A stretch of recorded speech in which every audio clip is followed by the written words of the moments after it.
They will never follow your words, only your power. In a world governed by fear and desire, strength is the currency, and weakness is your death sentence. Today, you will learn why people obey force, and how understanding this can turn you into an unchallenged master of influence. Observe the world carefully. Men bow not to justice, nor to virtue, but to those who wield power without hesitation. Fear, more than loyalty, binds the masses. Strength, more than kindness, commands obedience. In this silent war of dominance, ignorance is fatal, and insight is the blade that separates the predator from the prey. In this lesson, we will peel back the illusion of civility and reveal the raw mechanics of control hidden beneath the veneer of society. Do you believe men follow virtue? Do you trust that loyalty is born from kindness or fairness? Think again. Men obey what they fear, not what they love. History is littered with the corpses of those who hoped that goodwill alone would secure allegiance. Consider the kings of old, whose titles were meaningless without the glint of the sword at their side. The soft-spoken advisor, the generous ruler, the man who sought only admiration. These were the ones betrayed in the night, while the ruthless claimed their kingdoms by dawn. Fear is a language older than speech, older than law. It speaks directly to the instincts of survival. When a man trembles before you, he listens more carefully, calculates more cautiously, and obeys more consistently. Love, on the other hand, is fickle. It is swayed by sentiment, distracted by self-interest, and extinguished by neglect. You may inspire affection today, but tomorrow it may vanish like smoke, leaving only the raw calculus of power. Ask yourself in the court of men, which will serve you longer, fondness or the dread that keeps enemies from plotting in shadows. Look at the Roman generals, the emperors who ruled with iron and shadow. Julius Caesar feared not because he was loved by all, but because he wielded his legions with precision. The Senate admired him, yes, but it was fear of his armies, the knowledge that defiance carried swift and lethal consequences that ensured their obedience. And what of the Medici, who thrived not on moral virtue, but through the careful cultivation of authority, the display of uncompromising strength, and the subtle terror of swift retribution? History's lesson is blunt and unforgiving. Affection is a fragile scaffold, fear is stone. You may feel uneasy hearing this, but let us examine the mechanics. Fear binds more tightly than loyalty. Why? Because the mind calculates survival before sentiment. A man may follow you out of love, but he will leave when temptation strikes, when safety calls, when ambition demands. Fear, however, imposes an immediate consequence. Disobedience is punished. It is predictable, controllable, and durable. Once a man understands the price of defiance, he hesitates before acting. The mind, once conditioned by threat, becomes your instrument. Consider the subtle manipulations that play in everyday life. The manager who dominates a company not by friendship, but by the palpable knowledge that mistakes carry consequences. The politician who inspires awe and dread in equal measure, knowing that even whispers of dissent could mean exile or ruin. Observe, too, the criminal underworld where loyalty is transactional, maintained by fear more than brotherhood. In every sphere, power responds to the same logic. Fear enforces obedience where love fails. Do not mistake this for cruelty without purpose. Strategic fear is an art, precise and measured. Excess breeds rebellion, absence invites disrespect. A ruler must strike a delicate balance. Let fear be sufficient to command, but never so extreme that it destroys the very allegiance you wish to secure. Like the sharp edge of a blade, it must cut where needed and remain sheathed elsewhere. The wise manipulator understands the psychology of intimidation, how the perception of strength, even without constant action, suffices to bend wills. Ask yourself in your own life, how many obey you out of gratitude, and how many out of trepidation? When you fail to cultivate the latter, do you find loyalty fragile, unstable, unreliable? Yet when you embrace fear as a tool, subtle, omnipresent, inescapable, obedience becomes predictable. The world does not grant power to those who are liked. It grants it to those who are respected, dreaded, or both. Let me tell you a final truth before we move to the next insight. Love may warm the heart, but fear steals it.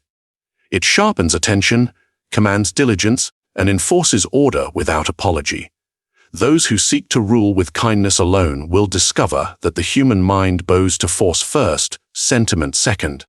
The cruel irony is that men admire the strong, even when they despise them. And it is that very paradox that creates empires, secures kingdoms, and ensures survival. So, ask yourself, do you seek followers who may abandon you, or do you wish to command obedience that endures? The answer will define your strategy, your legacy, and your fate. And once you understand this, once you embrace the cold calculus of fear over love, the next question emerges: how do you wield it without destroying the very order you seek to maintain? The answer waits in the shadows of the next principle, the art of perceived invincibility. Do you believe men follow freely, that their choices are untainted by circumstance? Consider how often we convince ourselves of liberty, when in truth, submission is a calculated dance dictated by perception. People obey not because they wish to, but because they see no alternative, and it is here, within the subtle architecture of constraint, that true power resides. Look to history. How many rulers have claimed the throne with pomp and ceremony, only to discover that their subjects' obedience was never voluntary? The Medici did not govern Florence merely through edicts or wealth. They created a stage where every citizen, every rival, every bureaucrat believed that compliance was the only rational course. Choices existed, yes, but they were framed so cleverly that resistance seemed madness. Can you imagine the weight of understanding that freedom is often a performance, and that those who think themselves free are, in fact, most enslaved? Observe Caesar crossing the Rubicon. Did the senators truly consent to his ascension? No. Their options were carefully constrained by circumstance: oppose him and face destruction, or yield and maintain their lives, if not their pride. He did not coerce them with brute force alone. He orchestrated the illusion that they chose wisely. Power, you see, is most potent when hidden beneath the mask of choice. The masses, the advisors, even the generals believed themselves sovereign actors, when in reality, the outcome had been carefully prepared before their deliberations began. And it is not limited to emperors or generals. In everyday life, the principle is identical. Consider the manager who offers two options to a team member, one seemingly attractive, the other fraught with difficulty. Which will be chosen? The one that aligns with the manager's concealed objective. The subordinate believes they act freely, yet their reasoning has been guided by a subtle architecture of perceived necessity. The world obeys a similar logic. No man chooses entirely freely. Choices are influenced by fear, incentive, and perception. You must understand this, for it is the foundation of influence. Do you see now why those who cling to fairness or transparency fail? They assume men weigh options purely rationally, ignoring that perception is as powerful as reality. The wise manipulator crafts the scenario, frames the alternatives, and lets the victim, or ally, believe they are acting independently. Every decision they make then furthers the architect's goals, all without a single overt command. History is filled with such unseen hands. Machiavelli himself observed that kingdoms are preserved less by armies than by shaping the minds of those within them. And shaping minds is done not through force alone, but by creating a landscape of choices that leads inevitably to obedience. Ask yourself in your own life, how often are decisions made freely, and how often are they guided, subtly, invisibly, by the structures around you? You may think your subordinates, your friends, or even your rivals act with autonomy. Yet every constraint, every risk, every reward has been carefully positioned by circumstance, or by those cunning enough to manipulate it. Power lies in mastering these constraints, in understanding how to engineer the appearance of freedom while ensuring the outcome aligns with your design. Consider the psychological mechanisms at play. Humans crave autonomy, yet fear uncertainty.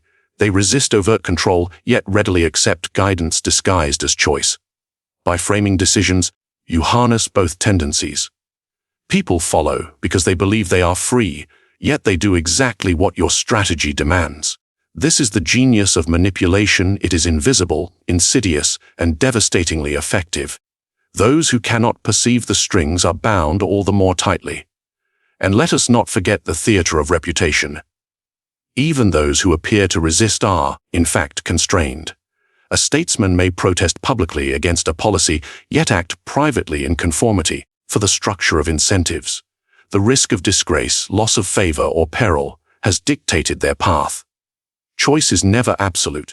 It is a carefully orchestrated illusion. So, I ask you, do you wish to lead men who resist openly, or do you wish to craft circumstances so perfectly that they obey without realizing it?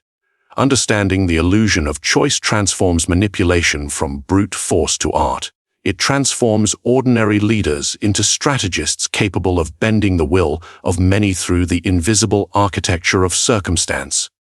And once you grasp this, the next question emerges: how do you make your strength seem unstoppable, so that fear and the illusion of choice converge into unbreakable obedience? The answer awaits in the mastery of perceived invincibility. The next principle in our exploration of why men obey only strength. Do men obey in secret, quietly, without witnessing the might that commands them? Rarely. Power must be seen to be respected. Authority hidden in shadows is fragile, and fear unspoken is impotent.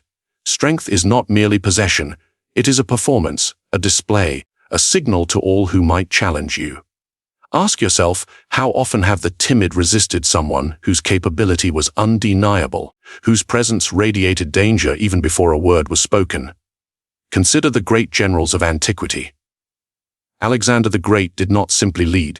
He rode at the front of his phalanx, exposing himself to arrows, demonstrating courage and control simultaneously.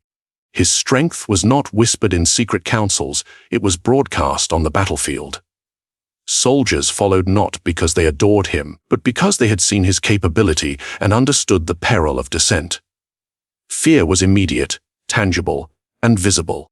Can you see now why mere promises of authority falter when compared to the spectacle of power itself? And what of rulers who understood this principle through subtler means? The Medicis in Florence, the Borgias in Rome, they cultivated presence as carefully as armies. A ruler walking through the streets surrounded by guards, by witnesses, by symbols of their unassailable authority, projects strength that no words alone could convey. The mind, when confronted with visible capability, obeys before reason can intervene. Visibility of strength is a psychological weapon more enduring than legislation or rhetoric. Even in modern arenas, the same principle applies.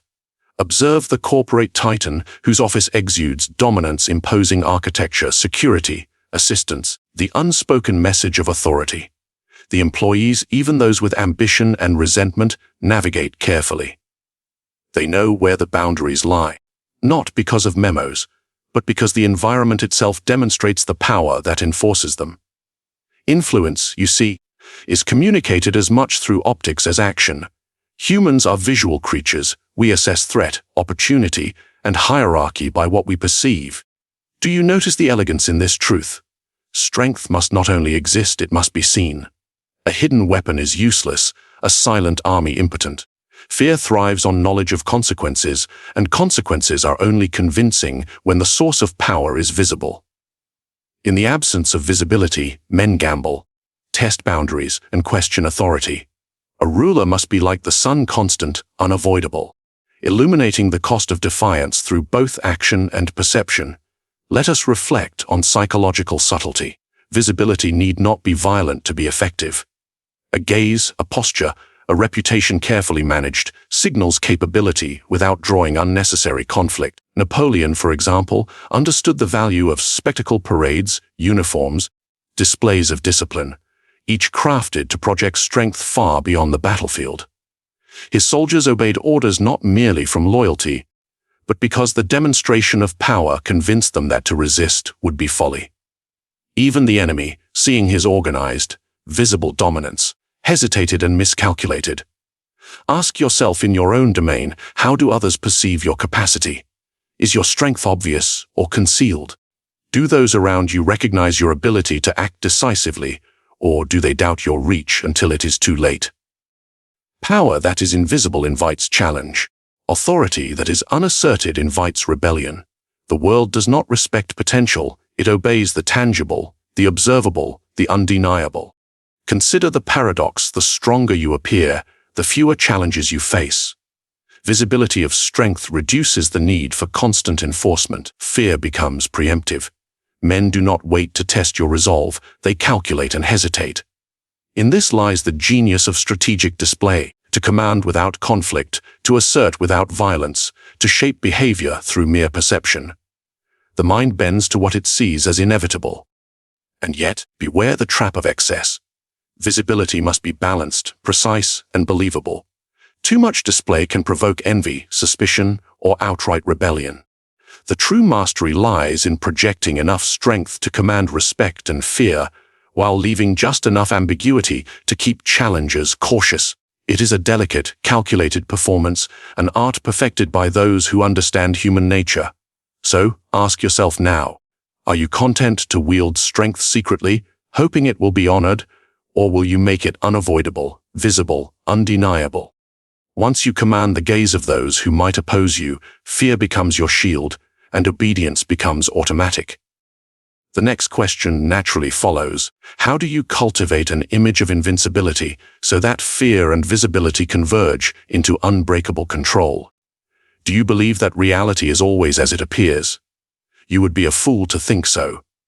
Men are guided less by what is true than by what they perceive. Strength, weakness, loyalty, and threat all are filtered through the fragile lens of human perception. To rule, to influence, to dominate, you must understand that control begins not with brute force, but with the manipulation of belief.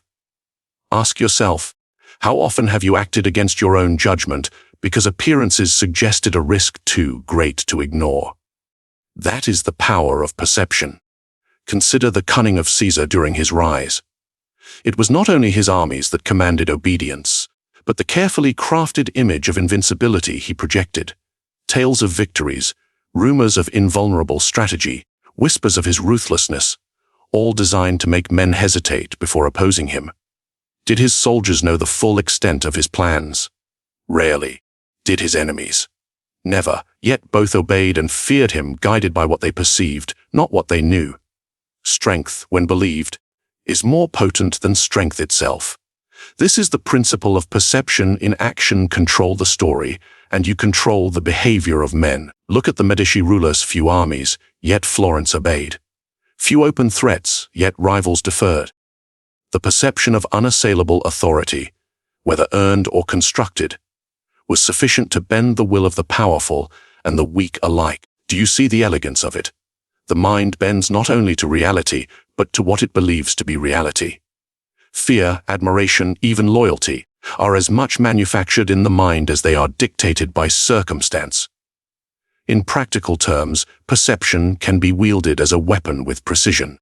The general who displays banners before a battle, the statesman whose arrival is orchestrated for maximum awe, the CEO whose office broadcasts command and confidence, all are manipulating perception to secure obedience before action is required. Humans are creatures of assumptions.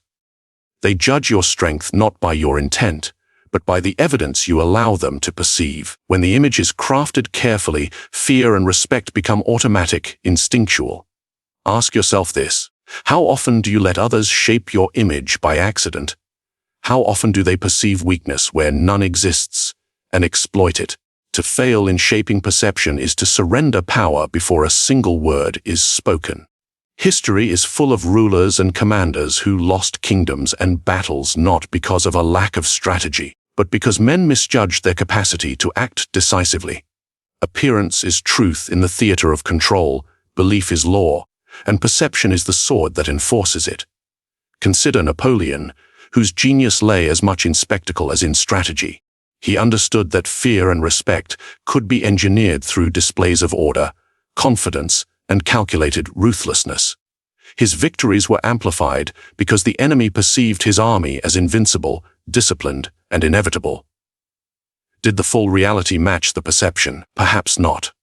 But perception alone shaped obedience, hesitation, and submission. The mind reacts to the world it believes exists, And this is the heart of manipulation. Even in smaller arenas, the principle holds. A man who projects decisiveness and confidence, even when uncertain, shapes the behavior of those around him. The timid act cautiously. Rivals hesitate. Subordinates obey.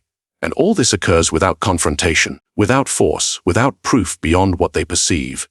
Power, you see, is most efficient when invisible yet undeniable, a phantom that men fear because they cannot risk disobedience. Yet beware. Perception must be carefully managed. Too much ostentation invites envy and challenge. Too little, and authority dissolves into irrelevance. The art lies in creating just enough belief to bend the minds of others without revealing the full extent of your intentions. The world is a stage, and perception is the script that dictates how men move, think, and obey. The wise manipulate it relentlessly, subtly, and without apology. So, ask yourself, do others truly see your strength, or do they imagine weakness where there is none? Have you crafted a reality in their minds that secures your influence before a single command is given? When you understand that men act less on truth and more on belief, you can bend the world without ever raising a hand. And once you master perception, the next question naturally arises: how do you maintain control when fear, visibility, and perception converge, and enemies seek to test the limits of your apparent invincibility? Do you believe men are guided by fairness, virtue, or morality? You are deceiving yourself. The world does not reward the kind, nor the honest, nor the generous. It rewards the capable, the calculating, the unflinching, and those who rely solely on virtue, they become prey. Observe history, and the pattern is unavoidable. The weak are exploited, and the strong thrive not by conscience, but by command. Consider the fate of Florence itself, the city of intrigue and shifting allegiances. Those who governed with morality alone, trusting friends, honoring promises, fearing treachery, found themselves displaced, humiliated, or dead. The cunning, however, who recognized the rules of human nature, who wielded fear, perception, and decisive strength, endured. They understood a simple truth: men will betray out of opportunity, and virtue alone offers no protection against ambition. Ask yourself, in your life, how many failures could have been avoided if you had accounted for the self-interest of others rather than assuming their loyalty? Look to the battlefield. Hannibal, at Cannae, defeated a far larger army because he understood the weakness of indecision and over-reliance on honor. His enemies trusted in discipline, in numerical superiority, in convention. They assumed that loyalty and obedience were sufficient shields. Yet when faced with strategic brilliance and decisive ruthlessness, they fell, exploited not by deceit alone, but by the cold application of calculated advantage. The weak suffer because they do not anticipate the motives of those who act solely in self-interest. Even in less violent arenas, the principle remains. Consider the corporate world, where those unwilling to play the game of subtle domination are passed over, undermined, or used. The colleague who refuses to assert influence, who relies solely on competence or goodwill, quickly becomes expendable. Others seize opportunities, bend circumstances, and exploit hesitation. Power, you see, does not seek virtue. It exploits hesitation, weakness, and moral restraint. To survive, you must embrace the reality that advantage is claimed, not granted. Do you understand the psychological calculus at play? Weakness signals opportunity. Men scan constantly for vulnerabilities. A kind gesture is measured, a moment of indecision recorded, a promise of mercy remembered. And when the moment is right, the weak are extracted, their resources taken, their influence diminished. Strength, in contrast, deters. Its signals cost, risk, and consequence. Fear, efficiency, and foresight act as shields against exploitation. Those who fail to cultivate these are inevitably prey. Consider Elizabeth I, who survived the treacheries of her court and the ambitions of foreign powers. She recognized that mercy without calculation invites exploitation. She displayed patience, yes, but always within the framework of control, of power. Her courtiers knew she could act decisively when crossed. Weakness in her court would have been fatal. Shrewdness, even when hidden, secured obedience and loyalty. Can you see the pattern? The strong do not rely solely on virtue, they combine cunning, perception, and decisive action to avoid being preyed upon. Ask yourself in your own life, do you wait for loyalty to protect you, or do you assume responsibility for maintaining your position through strength, foresight, and strategy? Every hesitation, every act of blind trust, is a crack in your defenses, an invitation to exploitation. Men will test, probe, and seize opportunity whenever weakness is perceived. The world does not accommodate the timid. It devours them. Yet there is hope if you are willing to act. The weak can survive by learning the rules of dominance, anticipate betrayal, project strength, and manipulate perception. Fear must be managed, visibility controlled, and decisions framed to enforce obedience. Those who master these principles do not simply endure, they thrive. Exploitation becomes a tool used against others, a demonstration of what occurs when weakness is exposed. Strength is both shield and sword, and understanding this duality separates victors from victims. So, I ask you, will you continue to rely on goodness and hope, or will you embrace the cold, unflinching logic of self-preservation? Once you recognize that weakness invites exploitation, every decision, every alliance, every interaction becomes a battlefield. The question is no longer whether you will be obeyed, but whether you will survive. And as you consider this, the final revelation emerges. Those who survive and dominate are not merely strong. They have mastered fear, choice, visibility, and perception. They have learned the ultimate truth of human behavior. Only the strong command, only the cunning endure. Power is not granted. It is seized. Men obey not what you say, but what they fear, what they see, and what they believe. Control is a shadow, subtle, invisible, and absolute. To dominate without revealing your hand is the true mastery of influence. Ask yourself, do they follow because they must, or because they think they choose? The line is thin. Step too far into kindness, and you invite betrayal. Step too far into force, and you spark rebellion. The wise navigate this edge, bending the minds of others while remaining unseen. Fear, perception, visibility, and the illusion of choice. They are tools, each precise, each devastating. Together, they forge obedience without chains. Weakness invites exploitation, cunning ensures survival. This is the cold arithmetic of human nature. Now, the question is yours. Will you remain a pawn in others' designs, or will you seize understanding, wield it, and bend the world to your will? Comment your thoughts. Subscribe to master more strategies of power. Share this knowledge. Let those who seek control learn the art of dominance.